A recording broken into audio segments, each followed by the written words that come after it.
नमस्कार दोस्तों, मैं विकास सिंह आपका रेडिक्स वेब एजुकेशन पे हार्दिक स्वागत करता हूं। और रीजनिंग में हम लोग सिलॉस देख रहे हैं, जिसमें आज का जो टॉपिक है वो है ईदर और नियर नॉर। और यकीन करो कि ये जो टॉपिक आज हम लोग डिस्कस करने चल रहे हैं सेशन में, इसको देखने के बाद आपकी जो प्रॉब्लम है रिलेटेड टू ईदर और नीदर नॉर, उसमें कोई भी दिक्कत रह नहीं जाएगी। सारी की सारी प्रॉब्लम्स आज खत्म हो जाएंगी। तो चलिए शुरुआत करते हैं और समझते हैं कि पहले पहचानना सीख लें कि ईदर और नीदर नॉर को हम पहचानेंगे कैसे। इस तरह के सेंटेंसेस को देखकर कैसे समझा जाएगा कि यहाँ पे ईदर और या नीदर नॉर का प्रयोग हो सकता है कंक्लूजन्स में। तो चलिए शुरुआत करते हैं। सबसे पहली बात, अगर मैं ईदर और केस की बात करूं तो उनको पहचानने के लिए हमें कुछ कॉम्प्लीमेंट्री पेयर्स की आवश्यकता होती है। अब वो पेयर्स क्या हो सकते हैं, जरा उनको समझते हैं। देखिए, कॉम्प्लीमेंट्री पेयर्स की बात करें तो तीन तरह के केसेस में हमेशा कॉम्प्लीमेंट्री पेयर्स अगर बन रहे हैं तो वहां पे ईदर और का केस अप्लाई होगा। तो ये तीन केस ध्यान रखिए कौन कौन से हैं। पहला केस हमारा है ऑल एंड सम नॉट का। मैं आपको फिर से बता रहा हूं, ऑल एंड सम नॉट का पहला केस। दूसरा केस है सम एंड नन का। और तीसरा केस है सम एंड सम नॉट का। और आप देख सकते हो कि अगर मैं पॉजिटिविटी और नेगेटिविटी की बात करूं तो ये पहला केस पॉजिटिव है, दूसरा वाला नेगेटिव है।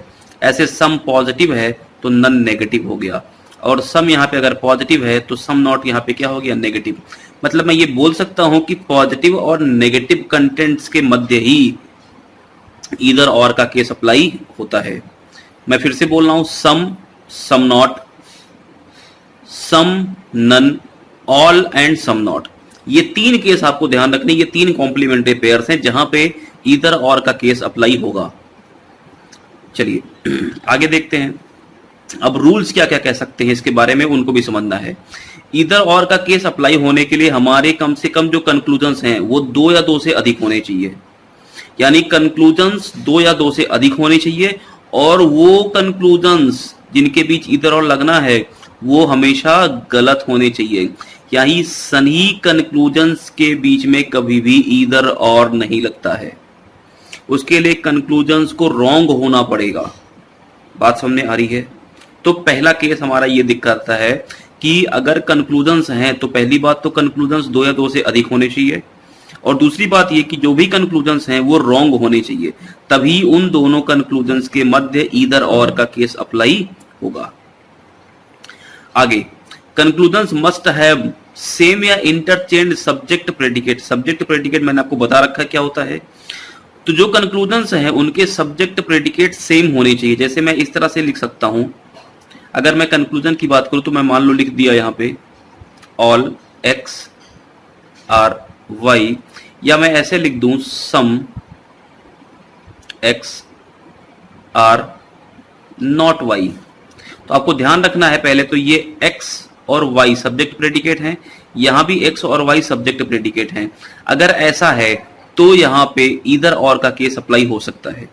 दूसरी बात मैं ये भी बोल सकता हूं यहां पे कि ये इंटरचेंज भी हो सकते हैं। जैसे ऐसा भी लिखा हो सकता है ऑल एक्स आर वाई, या फिर लिख दिया जाए यहां पे सम Y are not x.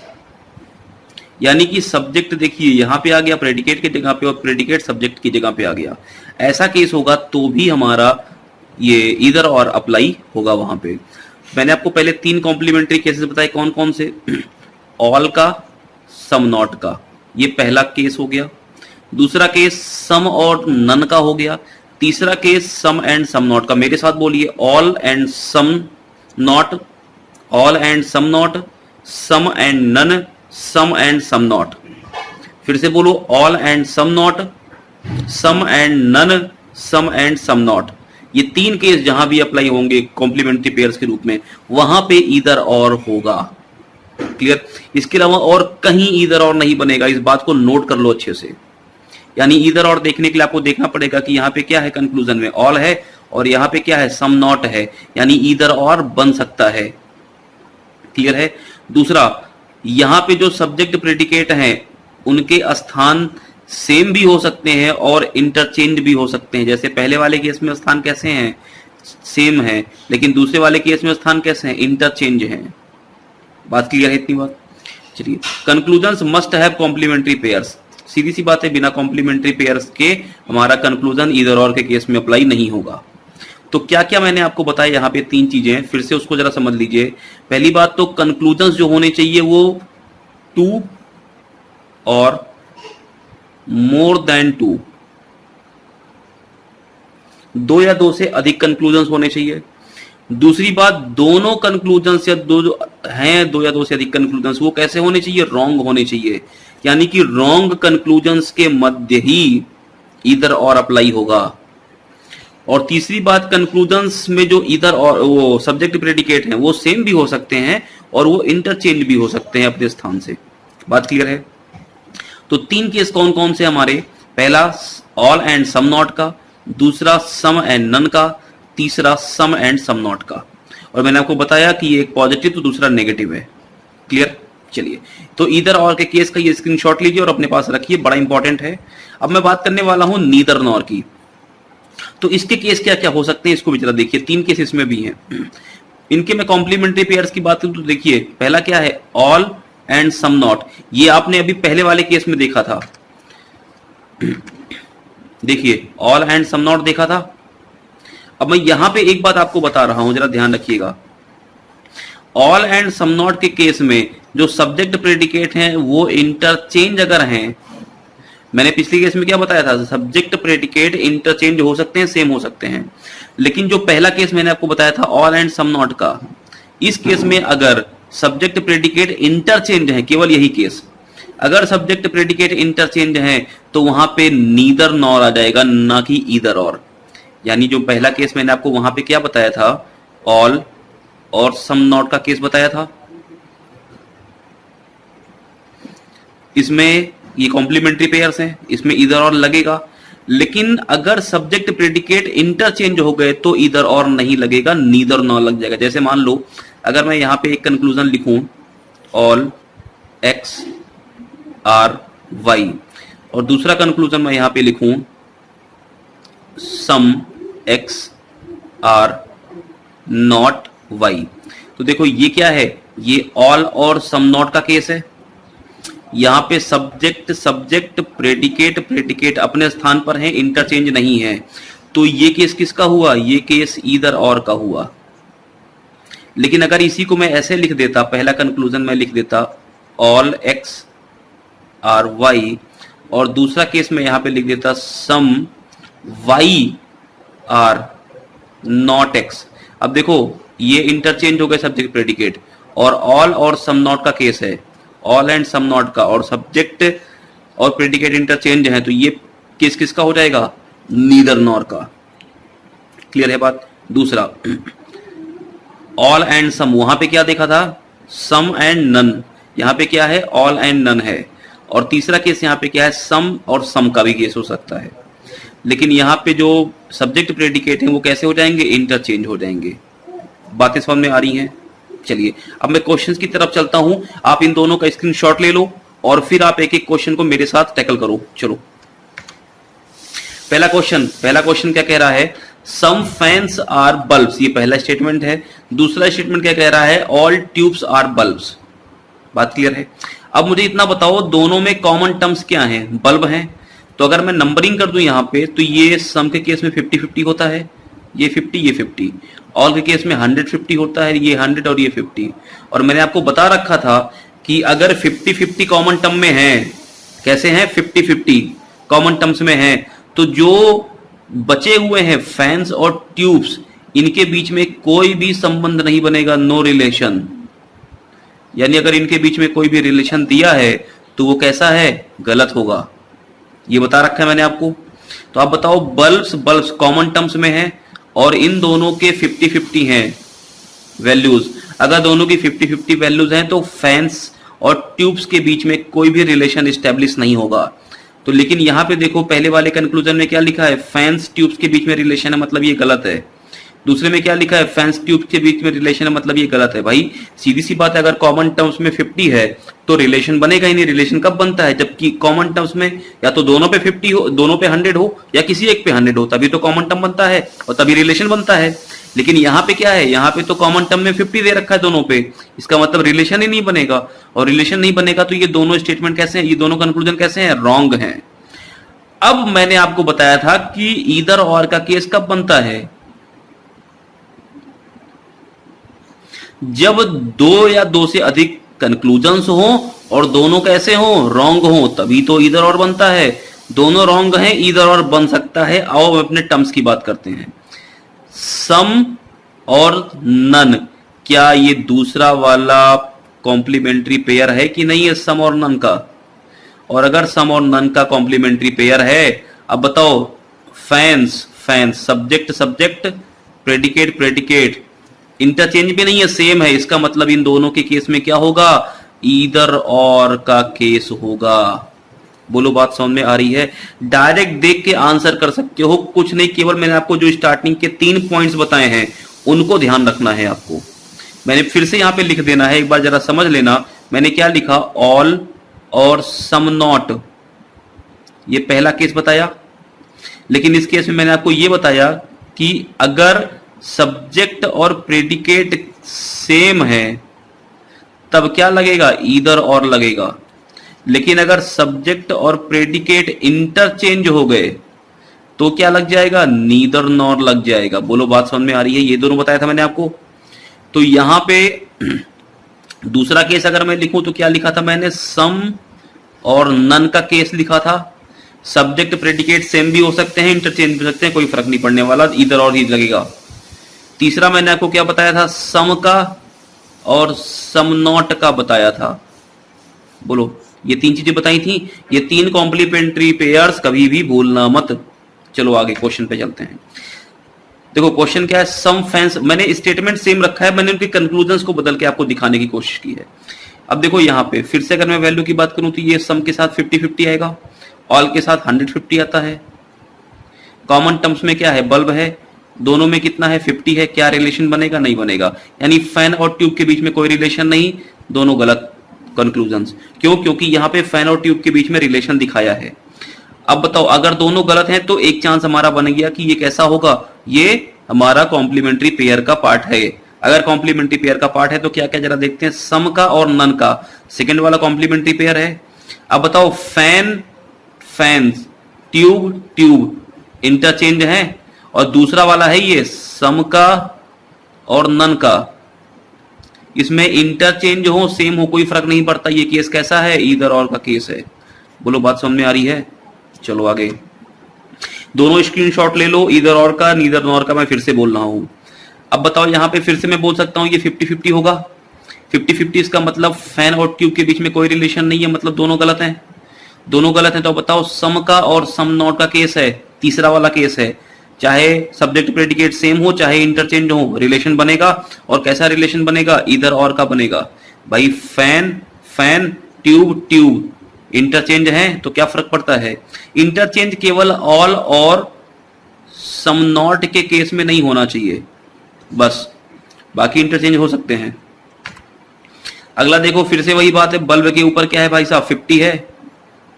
Relation establish नहीं होगा किसके किसके बीच में, फैन और ट्यूब के बीच में, मतलब दोनों गलत, और दोनों गलत तभी हमारा इधर और लगता है।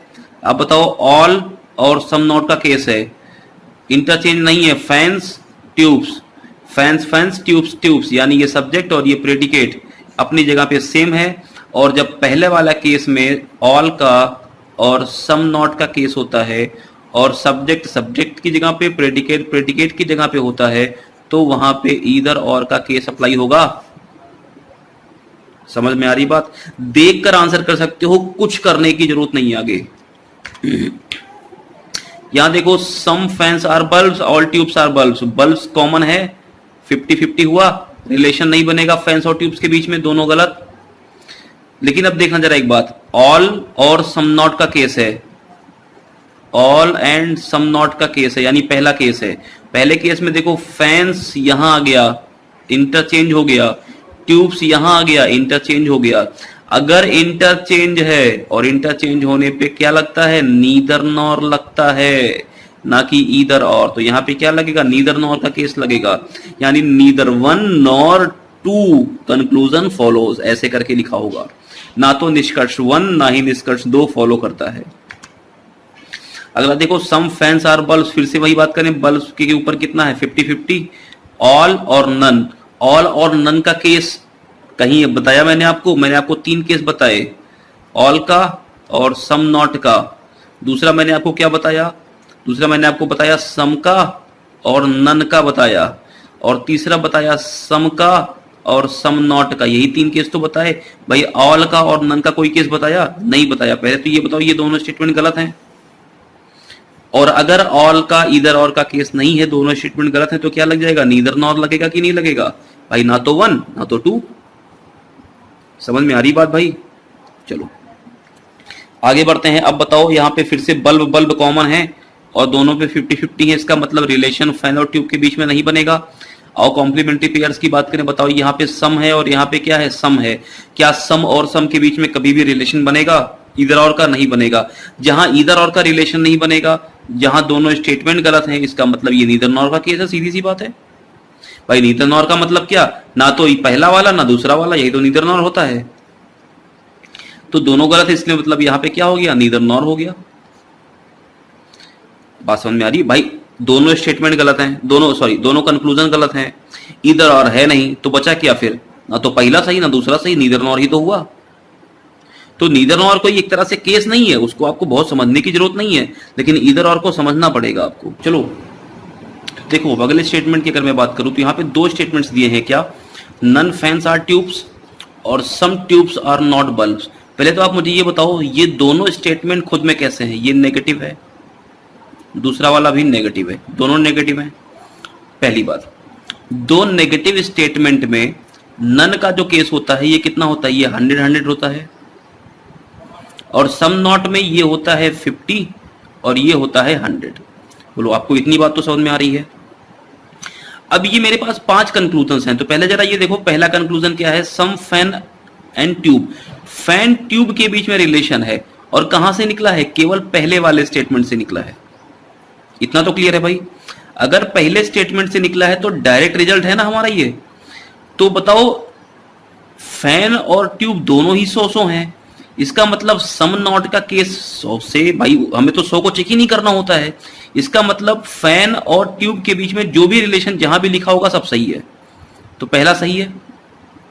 फैन और ट्यूब के बीच में जो भी रिलेशन लिखा होगा सब सही है। फैन और ट्यूब के बीच में जो भी रिलेशन लिखा होगा सब सही है। बोलो बात समझ में आ रही? फैन और ट्यूब और कहीं नहीं है। ये 3 कंक्लूजन हमारे थे, तीनों सही हैं। लेकिन मुझे इतना बता दो भाई, ये स्टेटमेंट कैसा है, नेगेटिव, और दूसरा वाला जो हमने अभी सही किया ये कैसा है, ये तो पॉजिटिव है। क्या नेगेटिव स्टेटमेंट का कंक्लूजन कभी पॉजिटिव हो सकता है? तो आप बोलोगे बिल्कुल नहीं साहब। तो दूसरा तो गलत है, क्योंकि ये पॉजिटिविटी को बिलोंग नहीं कर रहा है। बात समझ में आ रही है? पॉजिटिविटी और नेगेटिविटी से मैंने इसको क्या बोल दिया, गलत है। अब हमारे पास देखो, पहला सही तीसरा सही, इन 3 में पहला सही या तीसरा सही है। तो क्या कभी भी ईदर और या नीदर नॉर दोनों सही के बीच में लगते हैं? नहीं, वो केवल और केवल 2 गलत के बीच में लगते हैं। इसका मतलब पहले और तीसरे के बीच में ईदर और नीदर नहीं लगेगा। अब आओ बात करते हैं चौथे और पांचवे की, है ना? देखना ध्यान से, ऑल फैंस आर बल्ब्स। अच्छा देखो, अब फैन और बल्ब के बीच में रिलेशन बता रहा है। आप बताओ, 2 नेगेटिव स्टेटमेंट हैं और 2 नेगेटिव स्टेटमेंट हैं, तो इसका मतलब फैन, भाई कॉमन टर्म क्या है, ट्यूब है यहाँ पे, तो बाकी 2 टर्म्स कौन से हैं, फैंस हैं और बल्ब्स हैं, यही दोनों तो हैं। तो अगर दोनों स्टेटमेंट नेगेटिव हैं तो इसके मतलब हो गया कि फैन और बल्ब के बीच में नो रिलेशन, कोई रिलेशन स्टेब्लिश नहीं होगा। और ये सारी बातें हम लोग पहली और दूसरी क्लासेस में कर चुके हैं, आप उसको देख लो पहले जाके। तो फैन और बल्ब के बीच में कोई रिलेशन नहीं होगा, इसका मतलब भाई यहाँ पे फैन और बल्ब के बीच में रिलेशन है, यहाँ पे फैन और बल्ब के बीच में रिलेशन है, मतलब ये दोनों गलत हैं। दोनों गलत हैं तो यहाँ पे लग सकता है इधर और। कैसे लगेगा? अब देखो, पहले कीवर्ड्स की बात करें तो ये ऑल है और ये सम नॉट है, और ऑल और सम नॉट इनके बीच में ईदर और लगता है, बस इनके जो सब्जेक्ट प्रेडिकेट हैं वो चेंज नहीं होने चाहिए। तो बताओ, fan fan, bulb bulb, subject predicate same है, अपनी जगह पर, और ऑल और सम नॉट का केस है। इसका मतलब हो गया कि चौथा और पांचवें में क्या लगेगा, ईदर और लगेगा। तो इसका कंक्लूजन कैसे लिखा हो सकता है, मैं आपको ये भी लिख के दे रहा हूं, 1 and 3 are follows along with 4 either 4 or 5 follows। यानी कि 1 और 3 अनुसरण करते हैं तथा 4 और 5 या तो 4 सही अनुसरण करेगा या फिर 5 अनुसरण करेगा, ऐसा आपके पास एक कंक्लूजन लिखा होगा और वो सही हो जाएगा। क्लियर हो रही बात? चलो आगे बढ़ते हैं। जरा देखो इसमें, all cats are dogs, all dogs are bats. आप मुझे बताओ दोनों स्टेटमेंट कैसे हैं। पहले तो